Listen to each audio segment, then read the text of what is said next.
verdad eso es una ladronada. ¿Alguna argolla necesitarán para obtenerlas? Ese es el descaro más grande que tiene este país. De estar en la argolla política, ¿verdad? Y todos esos reos ladrones. No, ya hay que quitarles todo lo que se pueda para la gente que necesita más. A principios de los años 2000 se hace popular el concepto calificativo pensionados de lujo. Se les responsabiliza de la crisis fiscal, la desigualdad, la pobreza, el alza de impuestos y el desempleo. Y es que un lujo al pensionarse se puede considerar como retirarse antes de tiempo, recibir montos muy elevados sin haber cotizado lo suficiente o heredar las pensiones a sus hijos. Los regímenes de gracia son aquellos que garantizan esos privilegios. En ellos encontramos expresidentes, exdiputados, exministros y otros exdiplomáticos, pero también docentes. ¿Cómo llegaron ahí? Veamos. En la Costa Rica rural de los años 50, los docentes debían ser motivados a expandir la educación gratuita y obligatoria a todo el territorio nacional en contextos demográficos hostiles donde se enfrentaban a pie o a caballo a kilómetros de rutas peligrosas entre montañas, animales salvajes y enfermedades como la fiebre amarilla, paludismo, entre otras. Esto marcaba como promedio de expectativa de vida los 58 años para los y las maestras. Esto dio paso a la Ley 2248 en 1958, donde se proponía estimular a los y las docentes a cumplir con la expansión de la educación, ofertando un sistema de pensiones compensatorio que se ajustara al contexto demográfico de la época. A principios de los años 50 del siglo pasado, que se da la primera ley para crear el fondo, el sistema de pensiones del Magisterio Nacional. Y se crea este sistema, pero no se crea una entidad que maneje el fondo, sino que era un fondo que debía estar dentro de las disposiciones económicas del Ministerio de Hacienda. O sea, el encargado de coger ese dinero y crear un fondo para sostenerlo era el Ministerio de Hacienda, el gobierno de la República. Y de esa manera se estuvo realizando los rebajos al sector docente, ajeno a cualquier sistema de la Caja del Seguro Social, es decir, como un sistema propio, hasta los años, ya entrados los años de la década de los 60, o sea, unos 10, 15 años estuvo administrado por el Ministerio de Hacienda. Ya en la década de los años 60 se crea la ley, o sea, la ley que crea la Junta de Pensiones del Magisterio Nacional. Hacia el año 66, 67, que viene un momento importante, porque, bueno, las universidades también se incorporan a este sistema del fondo del Magisterio Nacional. Pero, sobre todo en el año 67, hay una primera ampliación de la matrícula de la Universidad de Costa Rica, única existente en aquel momento. Y recuerdo que se requería de un fondo o de un aporte especial para poder ampliar esa matrícula de la universidad de 4,5 millones de colones de aquella época. El gobierno, don Joaquín Trejos, siendo el ministro incluso don Guillermo Malabasi Vargas, dio ese aporte con miles de congojas, esa es la verdad. Pero hasta hubo una manifestación de la Universidad de Costa Rica pidiéndose ese fondo. Fue en el año 71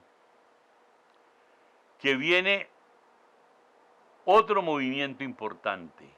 Y cito estas dos fechas porque es el momento de la expansión universitaria en Costa Rica.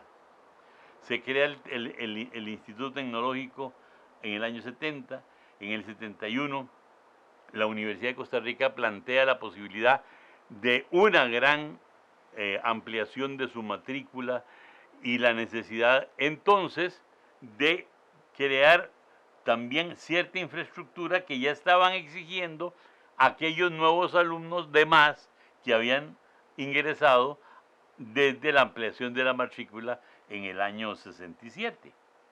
No solamente recibir estudiantes un año, sino todo lo que eso genera a los años que siguen, en laboratorios, en aulas, etcétera, en carreras.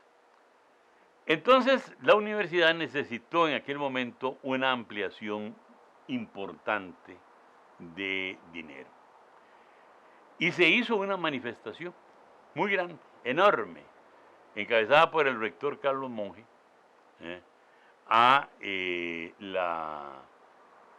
para pedir esos fondos. Y hubo una reunión entre el ministro de Educación, el presidente Figueres, y el presidente Figueres decidió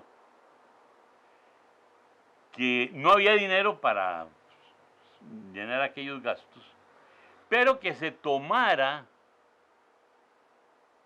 el dinero del fondo supuesto de las pensiones y lo que pagaban los profesores de las cuotas mensuales para hacer esa buchaca, para dar ese dinero que estaban pidiendo las universidades. Y así se hizo. Con la sugerencia, oferta, de que al año siguiente ese dinero se repondría. Por supuesto, nunca se repuso. Pero lo más grave fue que no solamente nunca se repuso, sino que nunca se hizo el fondo. Nunca. O sea, los profesores pagaban su cuota y eso iba a la caja única del Estado, el Estado lo gastaba y los profesores no les creaban el fondo por la que estaban cotizando para sus pensiones. Con una observación fundamental. Y es que siempre, y esto ha ido en crecimiento, los docentes pagaban cuotas más altas que las que pagan los trabajadores a la Caja del Seguro Social. O sea, literalmente a los docentes les robaron el dinero. Durante 25 años, los gobiernos, todos, de liberación, de la unidad, de la unificación, de como quiera usted llamarlos, los partidos existentes, todos los gobiernos se robaron la plata de los pensionados del régimen del Magisterio Nacional. Y hay que decirlo con las palabras que son, porque si yo tomo un dinero que no es mío y lo empleo otra cosa, eso se llama robar, pero también se llama desviación ilegal de fondos públicos. Bueno, nosotros ante las diferentes instancias hemos ido solicitando o dando los pasos jurídicos necesarios en términos de denuncias, de coadyuvancias. Tenemos un equipo, una comisión de jurídicos que analiza las leyes que se van dando, las propuestas que se van haciendo.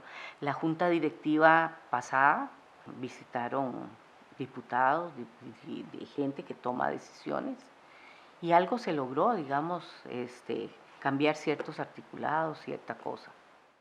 ¿Qué pedimos nosotros? Nuestros derechos. Inclusive en un momento dado se peloteó, como dice uno. Bueno, no importa que no me den el monto de mi pensión, pero denme lo que yo deposité. Inclusive ahora hay gente que dice, mire, muy difícil que a ustedes les devuelvan lo que les quitaron, con fundamento en la ley. Pero entonces uno dice, bueno, si eso es así, entonces no me lo devuelva de aquí para atrás, pero de aquí en adelante deme lo que me toca. Don Francisco Esquivel hizo un análisis de que al 2013, 2012, si ese fondo tripartita hubiera existido, fíjese que tendríamos para invertir un poco más de 3 billones de colones libres después de haber pagado todo lo que había que pagar para lo que fue hecho el fondo. Y además teníamos para inversión. A mí me encantaría que mis nietos y mis bisnietos volvieran a creer en un Estado social de derecho, porque mis hijos ya no creen. Y eso me duele.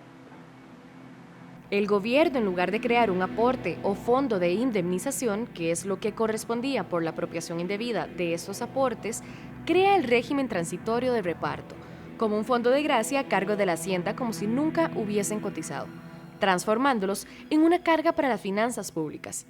Este cambio ha permitido a los diputados realizarles recortes arbitrarios como si fuesen privilegios y no derechos propios. No es hasta 1992 y 1995 donde, gracias al régimen de capitalización colectiva, se logra tener su propio fondo autosostenible.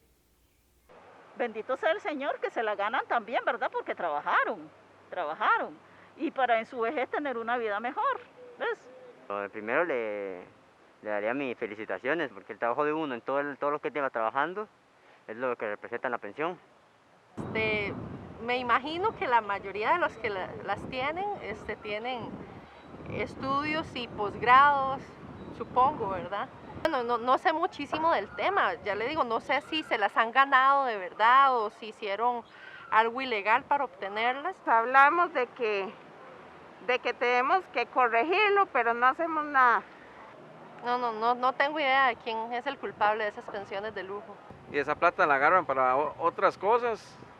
Pero como es toda la misma componenda y el mismo círculo vicioso político, entonces se da al traste con la ejecución de las cosas, porque hay mucho compadrazgo, mucho, ¿me entiende? Que no se puede, o sea, serían volarse la cabeza entre sí.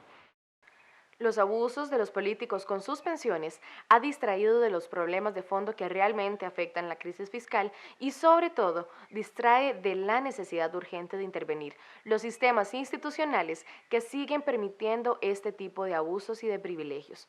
En el caso particular de la administración del Fondo del Magisterio, es urgente que a los y las docentes víctimas de este delito se les cree un fondo de indemnización donde se protejan y garanticen los derechos que han sido violentados desde 1958. En el caso de los docentes más jóvenes, esto tiene que ser una alerta para que protejan, fiscalicen y controlen su propio fondo, ya que en este momento se tejen iniciativas en la Asamblea Legislativa nuevamente para reorientar las inversiones del régimen de contribución colectiva hacia otros senderos. E incluso se valora la posibilidad de trasladarlos al casi desfinanciado régimen de invalidez, vejez y muerte. Los y las costarricenses estamos cansados de este tipo de abusos. Es urgente que el Estado demuestre que está trabajando en pro del bienestar de todas las personas que conformamos este Estado. Es urgente sobre todo que el Estado demuestre que se responsabiliza por actos de corrupción y desviación de fondos, de que la seguridad jurídica y la constitución política se respeta y aplica para todos y todas sin discriminación.